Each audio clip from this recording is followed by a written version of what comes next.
प्रिय डॉक्टर बापट यास, मी आज 19/7 रोजी आपणाला भेटण्यासाठी म्हणून आपल्या केळे गावातील संकुलामध्ये आलो होतो. आपण जो तपशील मला पाठविला होता त्यामध्ये आपण तेथे उभारलेल्या वृद्धाश्रमाच्या संकल्पनेविषयी माहिती पाठविली होती. रामकृष्ण ट्रॅव्हल्स या नावाचा सहली आयोजित करणारा उद्योग आपण चालविता. आपली वृद्धाश्रमाची कल्पना समजून घेणे व सिक्कीम भूतान सहलीचा तपशील जाणून घेणे या मर्यादित हेतूने मी तेथे आलो होतो. या परिसरात पोचल्यानंतर आपण केलेले काम मी पाहिले ते पाहून मी थक्क झालो. केळे मजगावसारख्या ठिकाणी रत्नागिरीपासून 9 किलोमीटर दूर असणाऱ्या परिसरात एवढ्या मूलभूत सुविधा पुरवणारी बांधकामे तेथे असतील याची मला कल्पनाच नव्हती. त्या जागी बऱ्याच मोठ्या आकाराचा स्विमिंग पूल आहे. 400 ते 500 माणसांना सामावून घेता येईल असा लग्न मुंज अन्य समारंभासाठीचा हॉल आहे.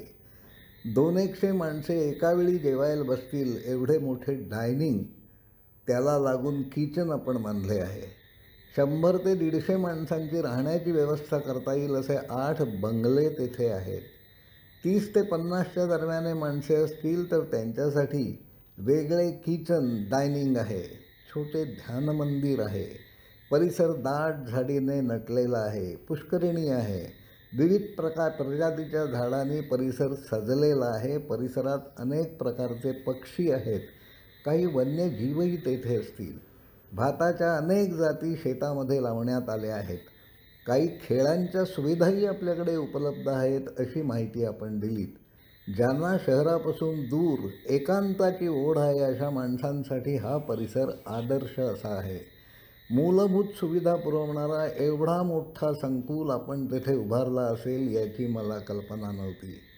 एवढ्या मोठ्या संकुलाची व्यवस्था पाहण्यासाठी किती माणसे लागत असतील याचा अंदाज मी करू शकतो. कामासाठी चांगली माणसे मिळवणे, त्यांना टिकवणे व त्यांच्याकडून काम करून घेणे दिवसेदिवस अवघड होत चालले आहे. आपल्या या संकुलावर कृषी पर्यटन केंद्र असा बोर्डही आपण लावला आहे. विशिष्ट हेतू मनी बाळगून हा एवढा मोठा पसारा आपण उभारला आहात. हा हेतू साध्य कसा करायचा यावर आपण निश्चितच विचार केला असाल. आपला हेतू साध्य हो यासाठी मी आपल्याला शुभेच्छा देतो. शहरातून राहणारी अनेक माणसे बरेच पैसे मिळवतात, पण कृषी पर्यटन, वृद्धाश्रम, ध्यानमंदिराची कल्पना मनात ठेवून त्यावर पैसे गुंतवण्याची हिंमत फार थोडी माणसे दाखवितात. आपण जे धाडस केले आहात त्याबद्दल आपले कौतुक करतो. कशेडी माथ्यावर आम्ही समूह मन या संकल्पनेवर काम करीत आहोत. ज्यांचे रक्ताचे नाते नाही पण ज्यांची उद्दिष्टे समान आहेत अशा माणसांनी चाकोरीबाहेरच्या एकत्र कुटुंबाच्या निर्मितीसाठी, खेळघर उभारण्यासाठी एकत्र यायला हवे. या निमित्ताने जे लेखन झाले आहे ते आपल्याला पाठवित आहे. या विषयात माझ्याकडून काही सहकार्य होण्यासारखे असेल तर ते मी निश्चित करीन. आपल्या कामात यश मिळावे यासाठी परत एकदा शुभेच्छा देतो. धन्यवाद.